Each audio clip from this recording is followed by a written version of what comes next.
Diolch yn fawr iawn i chi am y croeso ar hyd y dydd. Ein traddodiadol mewn capeli Cymraeg i ddiolch yn fawr am y lletygarwch, Mr. a Mrs Jenkins a'r plant. Diolch yn fawr iawn i chi. Jenkins is junior, yn cofio'r seniors, felly diolch yn fawr iawn i chi.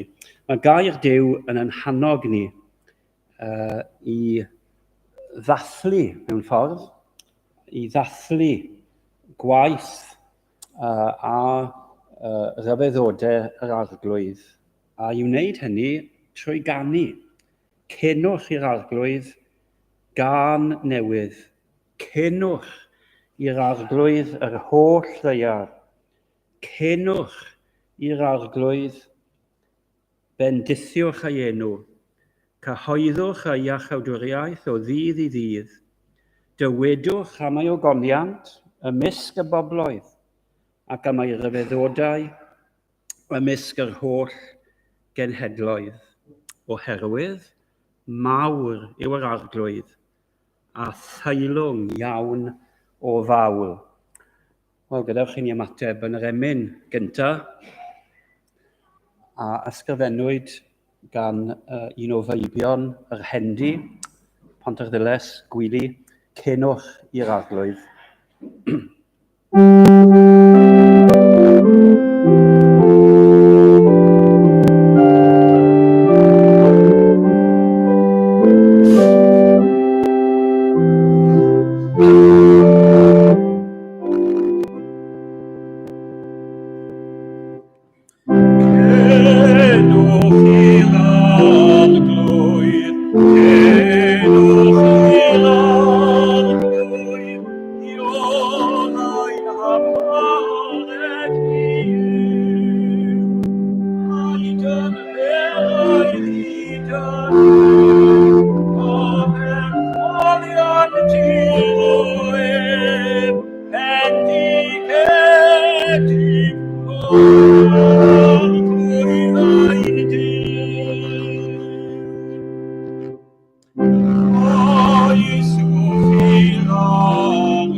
Amen.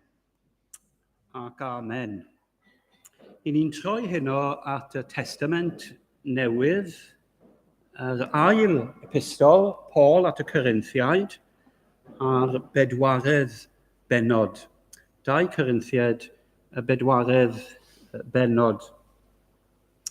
Am hynny, gan fod y weinidogaeth hon gennym, trwy drigaredd Duw, nid ydym yn digaloni, a rydym wedi ymwrthod â ffyrdd dirgel a chywilyddus, nid ydym yn arfer cyfrwystra nac yn llerginio gair Duw, yn hytrach trwy ddwyn y gwirionedd i'r amlwg a rydym yn cymeradwyo'n hunain i gydwybod pob un ger bron Duw.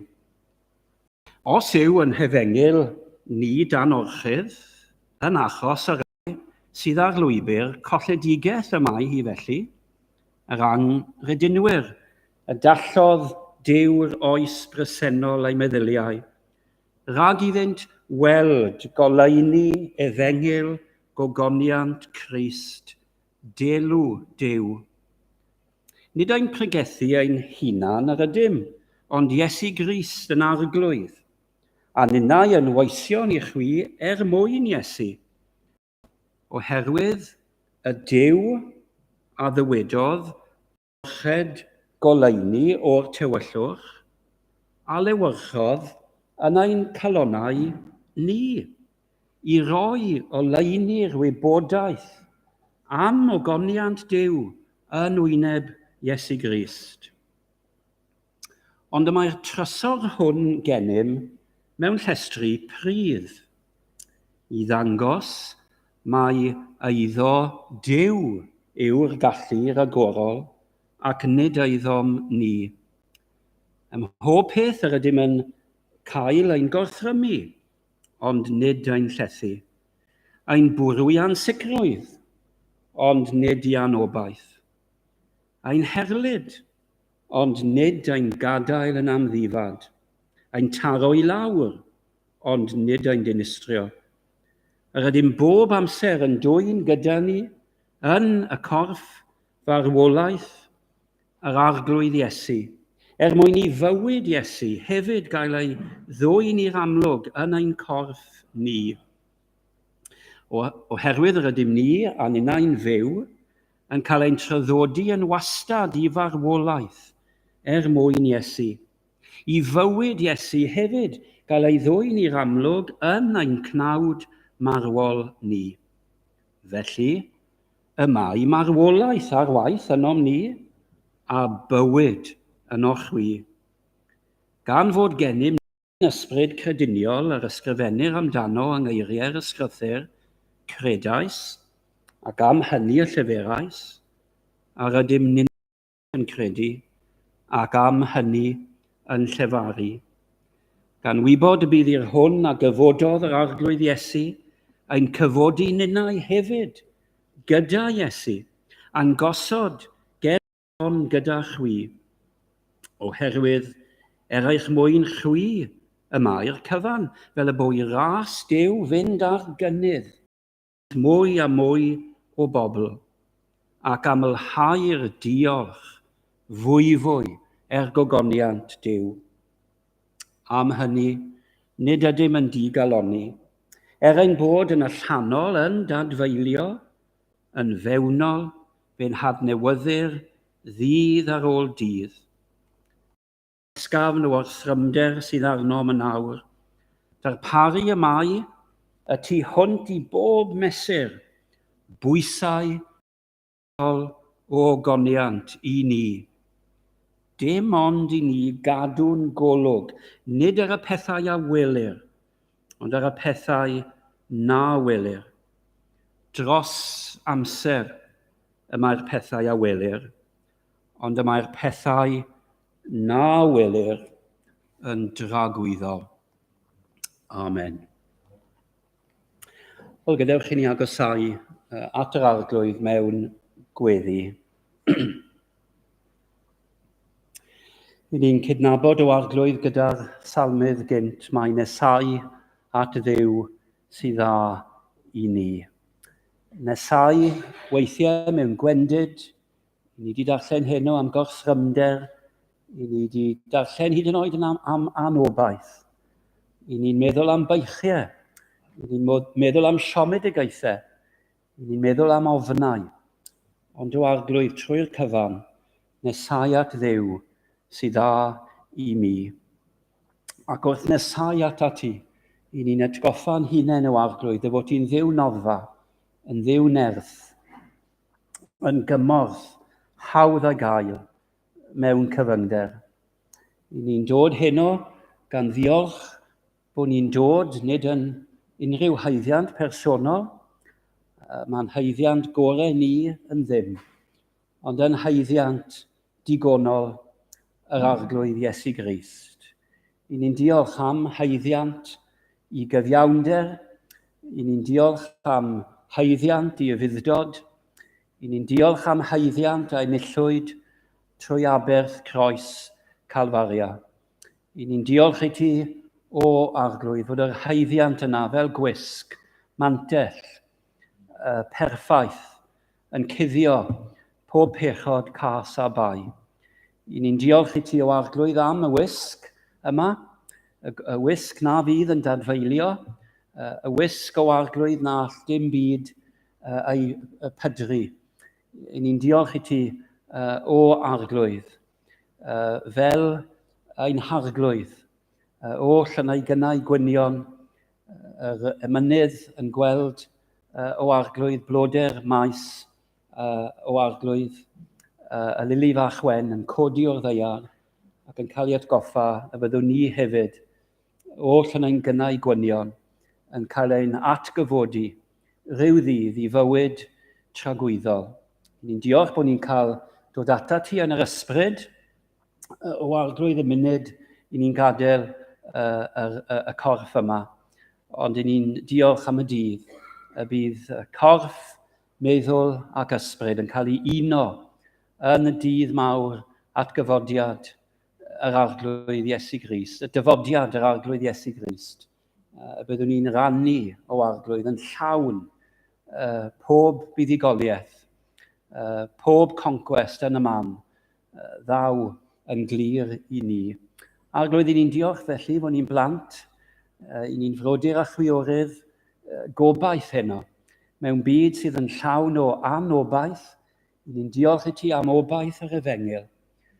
Mewn byd le mae yna dreialon a phwysau, i ni'n diolch am gysur, un sydd yn fwy agos na brawd neu chwaer. I ni'n diolch am gyfaill sydd yn annwyl, cyfaill sydd yn agos, y cyfaill sydd yn cario baich, pwy, gydymdeimla fel y fe. Ni'n diolch i ti felly am yr arglwydd Iesu heno.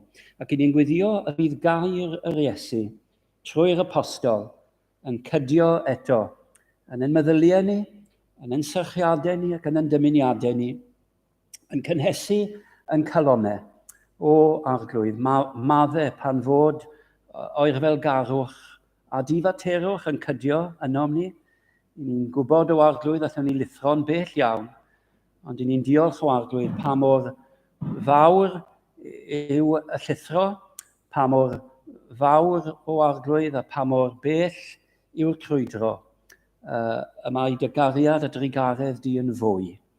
Ac o arglwydd rwy ti fel y tad y trigarog yn rhedeg yn gyflymach.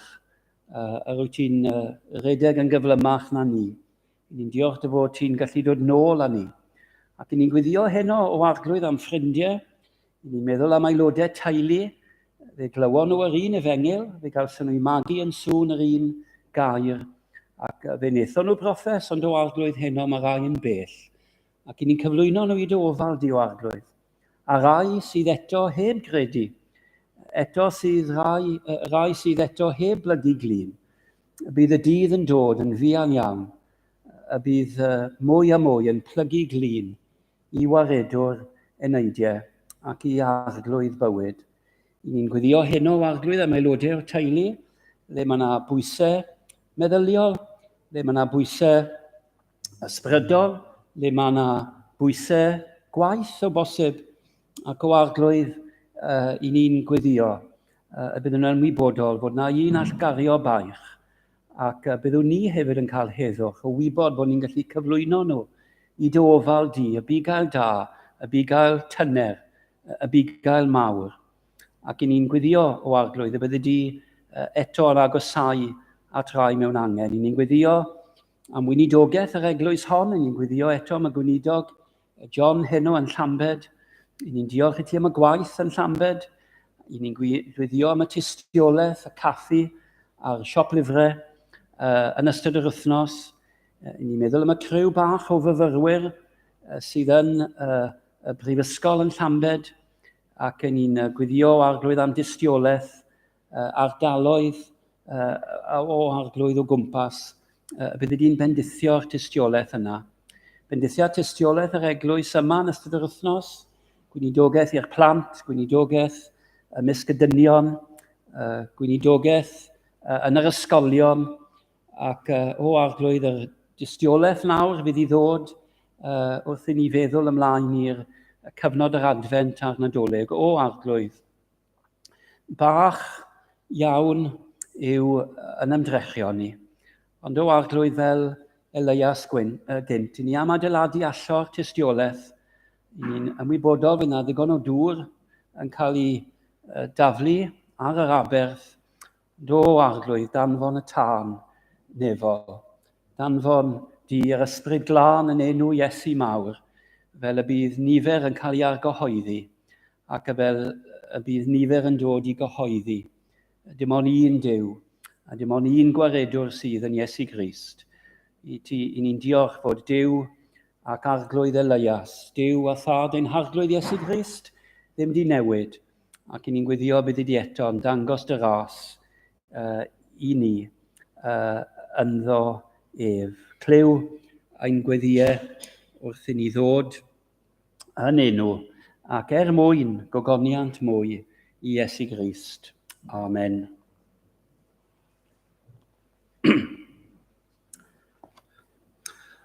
Wel, cyn i ni ddod at y gair, i ni'n mynd i weddio arglwydd Tyrd Llefara.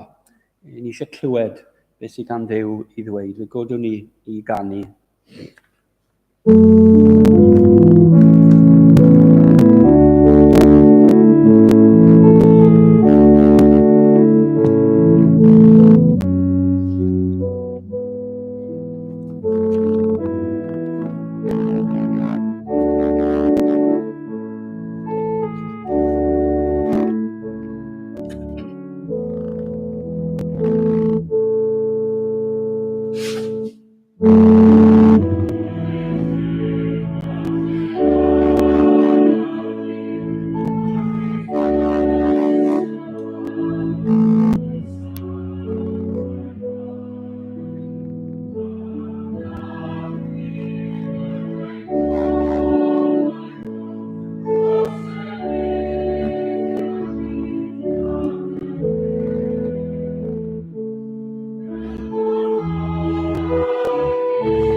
Wel, petai ni'n troi'r oedfa mewn i ryw seiat am funud, a cwestiwn y seiat bydde, beth i chi'n trysori mwyaf?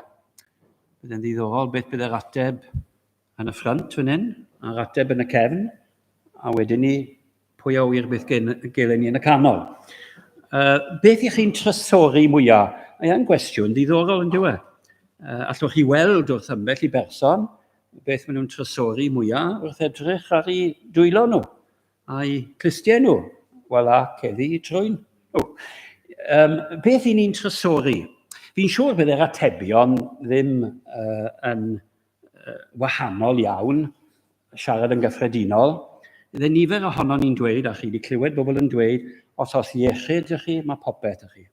Ac i ni yn trysori iechyd, os ych chi wedi bod yn sal, os ych chi wedi cael rhyw lawdriniaeth yn wir, os oes na clefyd neu gyflwr hir dymor arnoch chi, i chi yn ddiolchgar am ddyddiau, wel weithiau, chi'n gallu anadlu, chi'n gallu cerdded, mae blas bwyd arnoch chi o hyd, chi'n cael tipyn o gwsg, nerth a iechyd. Mae'r byd yn trysori nerth a iechyd. Wedyn ni, bydde rai ohono ni'n dweud, wel, teulu, perthynas. Cael perthynas teulu. Ac wrth glirio'r tŷ yn ddiweddar a mynd trwy, oedd e'n teimlo fel cannoedd o luniau, oedd ni'n credu oedd e'n gannoedd o luniau, cynifer o'r lluniau yna teulu. Ar lan y môr, teulu ar ben y mynydd, teulu mewn coedwig, teulu wrth ymyl y llyn, teuluoedd mewn priodas, teulu'n dathlu, teulu. Mae'r teulu mor werthfawr. I ni'n cydnabod hynny. Wedyn ni, pobl yn gweud, wel, mewn byd mor trafferthus, pan bod cynifer o bobl yn byw ar y stryd, pobl heb dau ac yn ffoduried, wel, mae'n fendith cael tŷ yn dweud. Ni'n trysori'n tai. I ni wedyn ni, wrth gwrs, yn gallu symud ymlaen, ambell un yn dweud, wel, sy'n eisiau nhw ddeweithio chi, chi'n edrych ar y car a chi'n meddwl am nhw mas yn polisio hwnnw, ac yn ei olchi fe yn gyson. Mae fel eilen bach i rai, wel, i chi'n gwybod, wel, maen nhw'n trysori'r car yma. A'r car yma'n bwysig.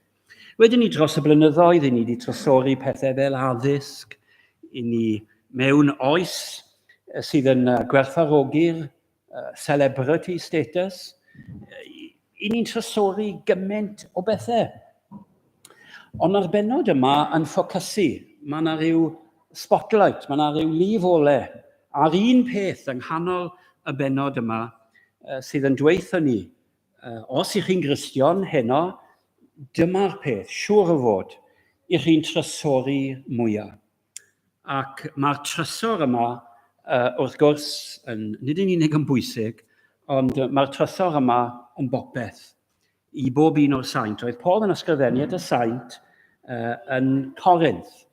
Ac roedd yr eglwys yng Nghorinth, wel, ydych chi'n weinidog ar eglwys yng Nghorinth, byddwch chi'n dweud wrth ymyl i weinidog arall, ges i gynulleidfa bach trafferthus. Mae yna trafferth yng Nghorinth, mwy a mwy fel ych chi'n darllen y penodau. Mae yna broblemau sydd yn gwasgu ar yr aelodau, mae yna broblemau yn gwasgu ar yr apostol, ac mae Paul yn cydnabod y temtasiwn yn y benod yma, mae'n rwydd iawn i ni fel Cristnogion i ddigoloni. Bod e'n dweud, peidiwch â digoloni, mae siŵr o fod yn cydnabod y temtasiwn i ddigoloni fel Cristion. A pan ych chi'n digoloni fel Cristion, beth mae Paul yn wneud yn y fan hyn yw, wel, mae'n dod allan ar bocs trysorau. A mae yna nifer o trysorau yma. Ond yng nghanol y cyfan, mae Paul yn dweud, a dyma'r adnod i ni am ffocysu arno heno, y 7th adnod, mae'r trysor hwn gennym. Mae'r trysor hwn gennym. Nawr, sy'n lot o siap a golwg ar yr hyn sy'n dal y trysor. Mae'r trysor hwn mewn llestr pridd. Dyma ffordd Paul o ddisgrifio bywyd y Cristion. Mae yna health, wealth and prosperity gospel heddi, ond does e? Wel, sy'n lot o health, wealth and prosperity yn y fan hyn. Mae'r corff nid yn unig yn wan, mae'r llestr nid yn unig yn brydd, ond mae Paul yn dweud, nid yn unig am y corff, ond am bob trysor arall, mae Paul yn dweud yn y fan hyn fod popeth rhyw ddydd yn mynd i ddod i ben. Beth bynnag yw'r trysorau eraill, maen nhw'n dod i ben. Y pethau a welir dros amser maen nhw. Maen nhw dros amser, bydden nhw ddim gyda ni am byth. Fi'n cofio'r bore, gerddes i ar ôl yr Oedfa yn un o wersylloedd y Bala yng Nghwmni yr annwyl diweddar Pach Cecil Jenkins. Ac o'n i'n ifanc iawn, ac i'n cerdded lawr, o'n i ddim wedi bod yn mynd nôl ymlaen i wersylloedd yn hir iawn, yn yr haf, a mae Ces yn dweud ni, stop, siwd mae dy roig di. Ni yn y Bala nawr, yn dod lawr y Bryn y Groes, yn cerdded mewn i'r dre, tŷ cyntas dwi'n cofio ar y dde, mae Ces yn pwyntio mas, mae tymach o roig fan hyn i ti, Pros Cairon. Ti wedi gwneud Pros Cairon yn y groed to? Dros amser.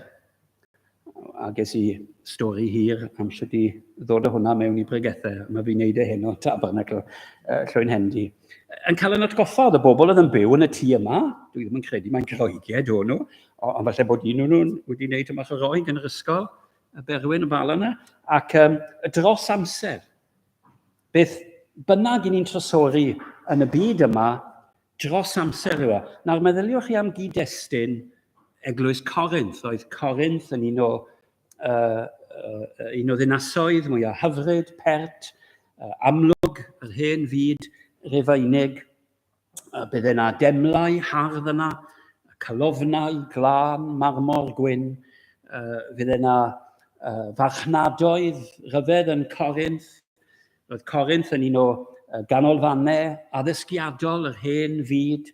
Roedd yna meddylwyr, roedd yna ddadleuwyr, roedd yna athronwyr, roedd yna athrawon. Oedd yna lot o bethau mawr i drysori yng Nghorinth. Ond mae Paul yn dweud yn y fan hyn, nawr, nid dyna lle mae'r ffocws. Mae'r ffocws yr eglwys, mae'r ffocws y saint, a mae'r trysor hwn gennym. Nawr, beth yw y trysor hwn? Wel, ni'n gweld yn y cyd-destun, yn wir yr adnod flaenorol, fod Paul yn sôn am efengyl gogoniant Crist. Yr efengyl, mae'n sôn am y gweinidogaeth yr efengyl, sydd gan Paul dan sylw. Ac felly mae Paul yn dweud, mae nid rhywbeth bach, nid rhywbeth dinod, nid rhywbeth dros dro yw'r efengyl yma. Mae'n defnyddio'r gair, glywson ni bore yma, gan Eseia. Mae'r efengyl yn tragwyddo. Mae Duw yn tragwyddo. Mae air yn tragwyddo. Mae fab yn tragwyddo. Mae popeth o bwys yn yr efengyl yma. Ac nid efengyl fel dwi'n dweud dinod yw'r efengyl, ond mae'r efengyl yn disgleirio oherwydd gogoniant Crist. Ac mae'r efengyl yma gyda ni. Mae'r trysor yr efengyl gyda ni mewn llestri pridd. Mae'r llestr yn gwegian weithiau. Mae'r llestr yn gwanhau. Mae'r llestr dan bwysau. Mi fydd y llestr rhyw ddydd yn cael ei osod felly os ych chi wedi dewis yr spot, os y spot ar ôl. Fydd y llestr pridd chi'n cael ei osod, pridd i'r pridd, llwch i'r llwch. Ond fydd gogoniant trysor yr efengyl yn eich meddiant chi. Nawr, yn gwaith ni fel Cristnogion, os gewn ni gyfle yn ystod yr wythnos, yw perswadio ffrind, perthynas teulu, agos, cydweithiwr, pobl yn ein cymdeithas ni, plant, dynion yn y brecwast, dynion, yw perswadio pobl, mae y peth mwyaf pwysig yw cael y trysor yma, yw bod y trysor yma yn eu meddiant nhw, bod nhw wedi deall ystyr y trysor, ac bod nhw'n feddiannol o trysor yma. A beth yw am wneud hyn ydy gofyn cwestiwn yn y Seiat, yw pam bod yr Efengyl mor werthfawr? Beth sydd am yr Efengyl, mae Paul yn sôn yn y fan hyn, pam fod yr Efengyl yn drysor? Pam bod e mor werthfawr? Wel, mae yna nifer o resymau, ac byddwn ni'n cyfyngu'n hynna ni 5 yn gyflym iawn. Yn gyntaf, mae'r Efengyl yn drysor oherwydd i fod e'n wir. Mae e'n wirionedd. Mae Paul yn y fan hyn yn cydnabod fod na rai yn mynd ar hyd y lle ac maen nhw yn cyflwyno ffyrdd dirgel, mystery teachings yma, pobl sydd yn sôn am ddirgelion. A nid yn unig dirgel, ond yn aml yn gywilyddus. Cyfrwystra, llyrgunio gair Duw. Wel, mae hwnna nid yn unig oedd e'n wir yn y myd Corinth, mae hwnna'n wir heddi. Un o'r pethau mwyaf trist yn ein glad ni, a mae'n rhan o'r dirywiad mawr i ni wedi gorfod byw trwyddo yn y degawdau diwetha, bod hynny wedi digwydd yn ein colegau diwyneddol ni. Pob enwad, yn ysgolion ni. Rai dyle fod wedi wybod yn well, ond cyflwyno'r gwirionedd mewn ffordd oedd yn tynnu sylw neu yn dadle, wel, nid dyma cweit beth oedd Paul yn ei feddwl. Nid dyma yn union beth oedd ar feddwl a calon Paul. Neu weithiau, chi'n clywed rai, yn cofio hwn yn digwydd mewn dosbarth ysgol Sul i fi, pan dde sy'n Gristion yn gynnar iawn, a rai ddim cytuno fyna gyda Paul. Apostol mawr a cenhedloedd, a rai ddim cytuno. A rai jyst a dweithio nhw, byddwch yn dawel, please byddwch yn dawel. Ond mae Paul yn dweud yn y fan hyn, mae yna wirionedd, saif gwirionedd mawr yr Iesu. Mewn byd o gelwydd, mewn byd o dwyll, mewn byd le mae yna lyrgunio, ac wrth gwrs, mewn byd lle mae yna nifer o bobl yn dweithio chi, dyma'r ystyr bywyd, dyma sydd yn plesio, dyma sydd yn bwysig, dyma sydd yn cyfri. Mae'r Efengyl fel trysor Duw yn torri trwy pob celwydd, trwy bob peth sydd yn anwyr ac yn dweud mae yna wirionedd yma. Wrth gwrs, Iesu Grist ei hun ddywedodd yn dyfe, mae fi yw'r gwirionedd. Gwirionedd absolute, gwirionedd perffaith, gwirionedd felly sydd yn hollol ddibynnol, gwirionedd sydd yn hollol gymwys ar gyfer ein dydd ni. Gwirionedd allwch chi gymwyso fe i fob byd posib. Byd diwyneddol wrth gwrs, byd gwyddonol, byd athronyddol, pob fath o syniadau sydd gan y byd yma allwn ni ddod â gwirionedd Duw a mae'r cyfan yn gwneud ystyr. Prif weinidog yr iseldiroedd oedd Abraham Kuyper. A mi gymrodd Abraham Kuyper y syniad yma allwch chi gymhwyso gair Duw i bob peth yn y byd. Pob disgybleth, pob reality, pob ymdrech i wybod mwy. Dyn ni ddim yn tynnu oddi ar y rai hynny sydd am wybod mwy, ond i chi'n dod nôl, dro ar ôl tro, beth yw sylfaen y cyfan? Le mae'r cyfan yn mynd i orffwys? Gwirionedd Duw. Mae yna sylfaen i'r trysor yma oherwydd i fod yn wirionedd. Ond hefyd, yr ail beth, nid yn unig fod yr Efengyl yn drysor oherwydd bod e'n wir, ond Meddyliwch am yr ymadrodd yma, beth mae'r Efengil yn wneud? Beth yw trysor yr Efengil? Mae'n rhoi gwybodaeth, hynny yw y gwirionedd yma nawr, gwirionedd o Dduw i ni. Mae Duw yn anweledig. Dych chi'n canfod Duw trwy llygad naturiol, a clyw naturiol, a teimlad naturiol. Ond mae Duw yn datguddio ei hun. A meddyliwch chi am y ffordd rhyfedd mae Duw yn datguddio ei hun. Meddyliwch am beth sy'n cael ei ddweud am Dduw yn y bennod yma. Mae gennym trwy drigaredd Duw. A fydden ni erioed yn gwybod am drigaredd, oni bai fod Duw yn yr Efengil wedi datguddio mawredd i drigaredd i bob un ohono ni. Ac wedyn ni nid yn unig i drigaredd. Meddyliwch chi am hyn. Efengil, gogoniant Crist, delw, Duw, oherwydd y Duw a ddywedodd llewyrched goleini o'r tywyllwch, a lewyrchodd yn ein calonnau ni. Duw mawr y goleini. Mewn byd o dywyllwch, mewn byd le mae'r tywyllwch yn gwasgu ac yn gorchuddio pob peth, mae Duw di llewyrchu yn yr Efengil goleini. Byddwn ni'n ystyried hyn byddwn ni eto yn y doleg yma, y bobl ar odiasant mewn tywyllwch, a welsant oleuni mawr. A mae hwnna'n neud yr Efengil mor werthfawr.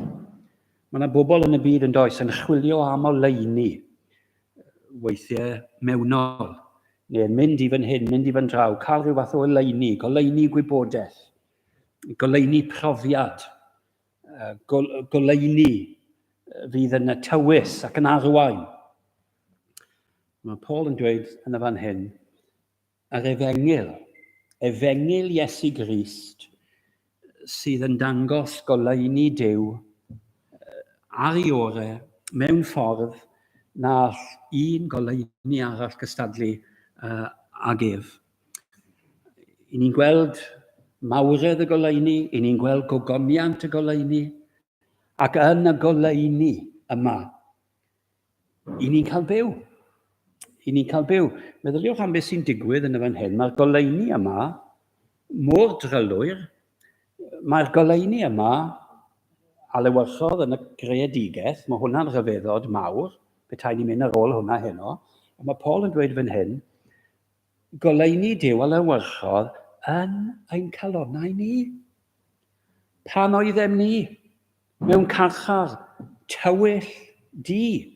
Dyma'n cyflwr naturiol ni. Mae'r benod yma'n sôn am bechod, am anufuddod. Roedd y Corinthiad yn gwybod am hynny. Gyn ni'n gwybod o brofiad am hynny. Ac beth mae'r emynydd David Charles yn dweud yw, wel, oedd e fel bod mewn carchar. Carchar tywyll di yn cyfyngu ni. Y maglau yna i gyd arnom ni. Beth yw gogoniant yr Efengil? Roes dim oleuni nefol. Dath y gell yn llawn o oleuni a gres yr oleuni. A dyma sydd yn gwneud yr Efengil yn drysor. Mae'n wirionedd, mae'n oleuni. Ond y trydydd peth, ac mae'n bosib dyma'r peth mwyaf, mae'r Efengil yn drysor oherwydd mae Efengil person arbennig yw e. Goleuni arbennig, gwirionedd arbennig, Iesu Grist. Iesu ei hunan yw fy mywyd. Iesu yw y trysor. O'r holl trysorau i gyd, ydych chi'n casglu'r holl trysorau i gyd, mae'r trysorau yna yn cael ei ddal fel petai. Ymherson, yng ngwaith yr arglwydd Iesu Grist. Trwy'r benod yma, mae'r apostol yn sôn am hyn yn diwedd. Efengil gogoniant Crist. Crist yn wyneb Iesu Grist. Mae'r goleuni yma yn disgleirio mwyaf. Mae Duw wedi dangos ei hun yn y creu, ond mae Duw yn dangos ei hun yn ei lawnder ymherson yr arglwydd Iesu Grist. Iesu, Iesu. Ti sy'n digon. Ti sy'n llawer mwy na'r byd. Ynddo ef mae holl trysorau Duw yn trigo. Meddai Paul mewn man arall yn y Corinthiaid. Fod holl cyfoeth Duw yn y person yma. Person Crist. Meddylwch chi am y 3 peth pwysig mae'r apostol yn dweud fan hyn am berson yr arglwydd. Mae'n defnyddio'r enw ond yw Iesu. Iesu yw'r trysor. Ystyr yr enw Iesu wrth gwrs yw gwaredwr. Bydd e'n cael yr enw Iesu oherwydd bydd e'n gwared. Bydd e'n achub. Iesu Grist yw'r un sydd yn ryddhau o bechod. A mae hwnna'n werthfawr i bob un, i bob pechadur. Pwy yw yr un sy'n ryddhau? Pwy yw yr un sydd yn datod y clymau i gyd? Pwy yw yr un sy'n cario'r beichiau i gyd? Pwy yw yr un? Aeth i'r groes yn ein lle ni, o Iesu. Mae'r enw. I chi'n llefaru yr enw. Yn cofio mynd gyda ffrind i weld y diweddar annwyl Arthur Pritchard. Oedd wedi mynd i'r cartref yn Tŷ Cros, neu Betws, os dwi'n cofio, ac y meddwl wedi gwanhau. Oedd ddim yn gwybod pwy o'n i. Trystwch mwyaf yw bod ddim yn nabod Mrs Pritchard. Ond dethon ni ati i'r gair, a dyma fi'n dweud, Mr Pritchard, chi'n cofio am Iesu Grist. Wel, fe dorrodd y wen mwyaf hyfryd, fi'n gofio fe nawr yn noson yma, gwen. A dyma ni'n dweud, a dyma fe'n dweud gyda ni, Iesu, Iesu. Ac dyma fi'n dweud, a nac aid yr enw hwnnw byth o'n cof. Chi'n ymweld ar rai weithiau, a byddwch chi'n ymweld ar wythnos yma, falle nhw'n gynghofio popeth. Yn gwybod pwy chi, yn gwybod pwy yw nhw. Ynghanwch yr enw. Oedd y saint yn China, a rai aeth i garchar dros yr Efengil, ond ddim yn cael siarad gyda'i gilydd. Ond oedd gyda nhw un peth o'n nhw'n wneud, o'n nhw'n cerdded mewn llenellau gyferbyn a'i gilydd, ac dyna gyd oedd rhai yn dweud, yn wir o'n nhw ddim yn cael llefaru yn uchel, sibrwd yr enw, Iesu, Iesu. Ac yn dweud yn Tsieineeg, mwyn yr Iesu. Dyna pam maen nhw yna, Iesu, Iesu. Fe yw popeth. Person. Dyna sydd yn gwneud y gwahaniaeth rhwng crefydd a gwir Cristnogaeth. I ni mewn perthynas â'r person yma. Iesu. A wedyn ni chi'n gweld y teitl, wedyn ni mae Iesu yn cael yn y benod yma, Crist. Y term oedd yn cael ei ddefnyddio am yr eneiniog. Fydde'r brenin yn cael ei eneinio. Fydde'r proffwyd yn cael ei eneinio. Fydde'r offeiriad yn cael ei eneinio. Ond wrth gwrs mae'r holl Testament Newydd yn roi'r disgwyl ni, mae eneiniog. Mae eneiniog yn mynd i ddod. Yr un yma Duw yn eneinio, fel brenin tragwyddo, fel offeiriad tragwyddo, ac fel proffwyd ola. A dyma fe. A dyna chi drysor. Yn enw Iesu, ac mae'n Grist, mae'n eneiniog. Mae Duw wedi eneinio Crist i waith arbennig, i bwrpas arbennig, i ddiben arbennig, ein prynu ni, ein hachub ni. Ac mae'r cyfan yma, sydd falle mor gyfarwydd i ni, ydyn ni wedi colli y golwg yna, mae mor werthfawr i ni. Does dim byd arall. Yn wir, does neb arall, ond yr arglwydd Iesu, neu Iesu Grist, ni'n dod i'r trydydd un, mae'n cael ei enwi yn y fan hyn, ond yw e fel arglwydd. Yr arglwydd, fe sy'n bia popeth. Mae arglwyddiaeth Crist dros bob peth, nef a deiar, tir a môr, byd ac eglwys, planedau a phob peth sydd yn ddynt. A fi a chi, mae'n arglwydd. Ac mae arglwyddiaeth Crist mewn byd le mae pobl yn plygu glin i bob arglwydd arall, mae arglwyddiaeth Crist yn drysor werthfawr i bob Cristion. Oherwydd chi'n gweld, os yw fe yw'ch arglwydd chi, beth mae'r gair yn datgan, a dyma'r syniad yn yr hen fyd, wrth gwrs, yr arglwydd oedd bia chi. Oedd chi ddim bia a'ch bywyd eich hun. Oedd ryw meistr, oedd ryw arglwydd wedi'ch prynu chi. Wel, yn y fan hyn, ac yn yr efengil drwyddi draw, a gwaith yr eglwys yw cyhoeddi, Iesu Grist yn arglwydd, gogoniant, Duw Dad. Ac mae'r pethau yma falle wedi mynd yn angof yn Corinth. A mae'r pethau yma, syml basics, ni'n siarad amdano fan hyn heno, ond mae'r basics yn gallu mynd ar goll. Ni'n clywed yn ddiweddar am bianydd enwog, lle rai ohonoch chi wedi clywed amdano fe, Vladimir Ashkenazi. Ac fi glywes i fe yn y Branwen unwaith, gyda ffrindiau ysgol, ac wel, oedd yn bianydd, byd-eang, yn ware'r concertos a'r symffonies mawr i'r piano yma. Ond mae'n debyg, oedd yn codi bob bore, a beth oedd e'n ei gynta? Scale of C. Chi bod chi'n dysgu'r piano? Scale of C. A wedyn ni, scales arall. Scales, basics.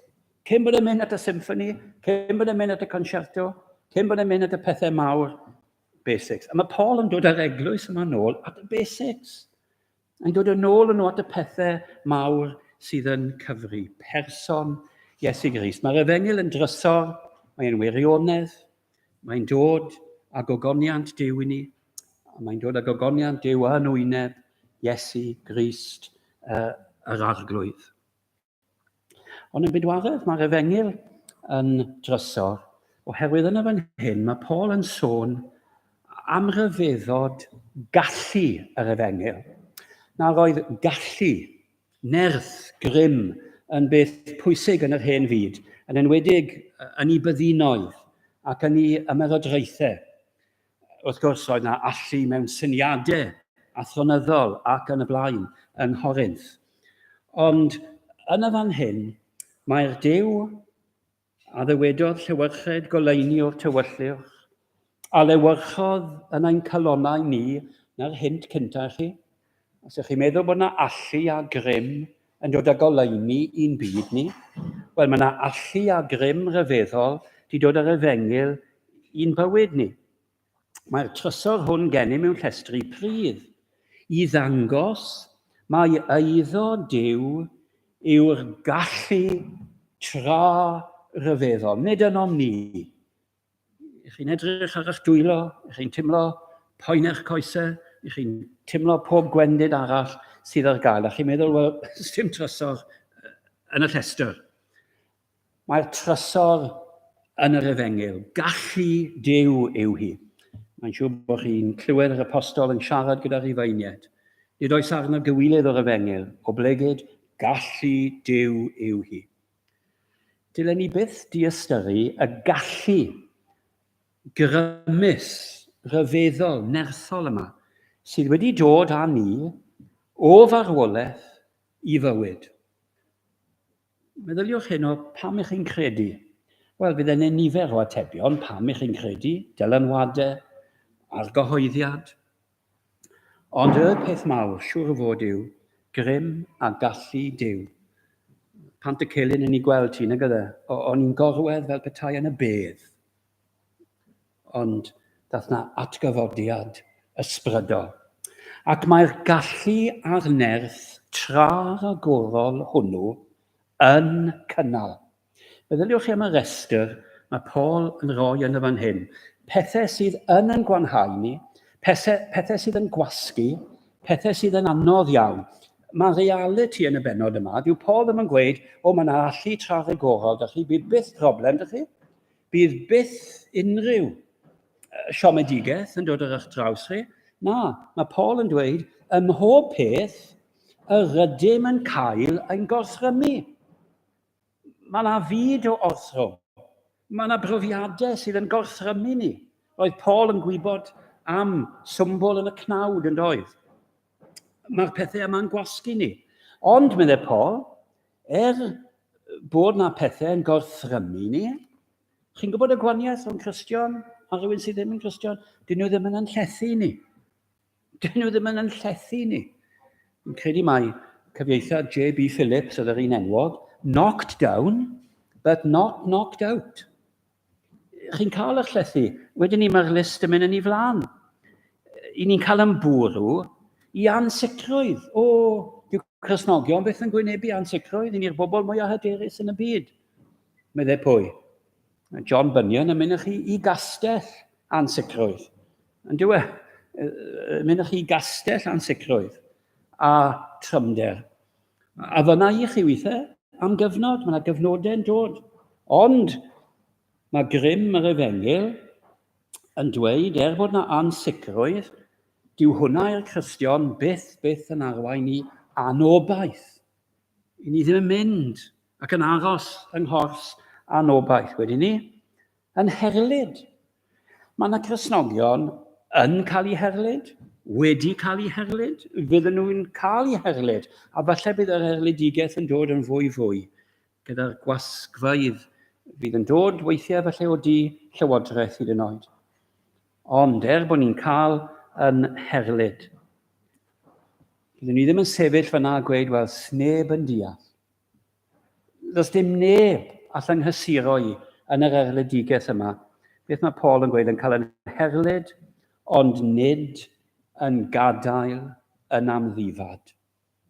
Chi'n clywed adlais o'r ystafell, o'r uwch ystafell, nich gadawaf yn amddifad.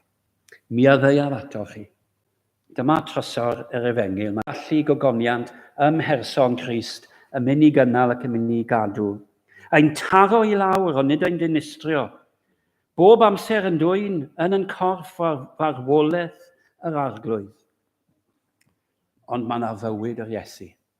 I ni'n marw o ran y dyn allanol, ond mae bywyd yr Iesu yn cael ei gynnal ynom ni. Nawr, does dim trysor. Does dim trysor mwy na'r gallu a'r gogoniant y mae bywyd a gallu yr arglwydd Iesu Grist yn rhoi i ni. Ac wedyn ni'n olaf, dyma chi'r trysor. Mae'r trysor rhyw ddydd yn mynd i'n harwen ni, a meddyliwch chi, ni'n mynd mlaen i'r 5 bennod mewn ffordd. Mae yna bethau daearol, bydden nhw'n cael ei ddatod i gyd. Y bai chysgafn o'r thromder sydd arno ma nawr. Beth sy'n digwydd? Wel, mae yna rhywbeth rhyfedd dirgel yn digwydd. Mae'n darparu tu hwnt i bob mesur bwysau tragwyddol o ogoniant i ni.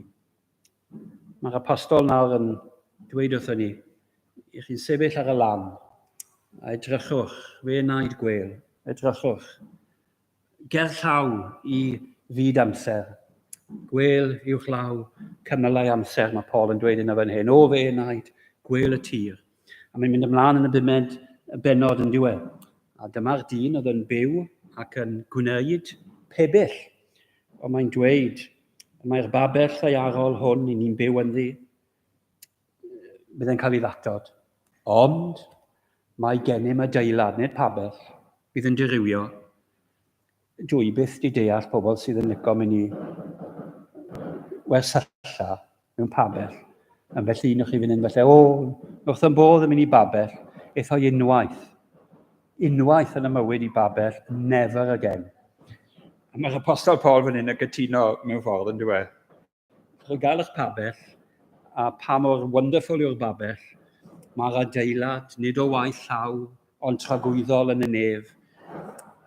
Dyma le mae trysor yr Efengil yn ein harwain ni, yn dwyn ni, gytre, yn saff, yn ddiogel, ac fydd pob peth arall sydd wedi dwyn yn sylw ni, a weithiau wedi'n dallu ni gyda'i gogoniant bach nhw, fydd gogoniant y tŷ daearol, fydd y tŷ tragwyddol, fydd gogoniant y Duw tragwyddol, fydd gogoniant y Crist tragwyddol, yn llanw'n hollol, meddwl, calon, enaid, a hynny am byth.